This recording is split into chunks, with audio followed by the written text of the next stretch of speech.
Welcome to Scanning Preparations for Veneers, powered by the iTero Element intraoral scanner. Once the scanner finishes post-processing, it displays the occlusal view of the model. The occlusal clearance color map will help assess occlusal reduction. It will show the model from the occlusal if the preparations are in one arch. If both arches have preparations, the display will be from the buccal. Review each preparation segment to ensure complete capture of the mesial, distal, and incisal occlusal surfaces. This step is critical to creating properly fitting veneers and reducing the need for adjustments. Review the preparation in color.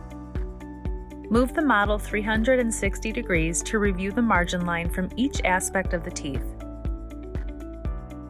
Toggle the preparation segment to analyze the contact points. After you complete your post-processing review, tap the envelope icon and send the completed case to the lab. It starts with iTero.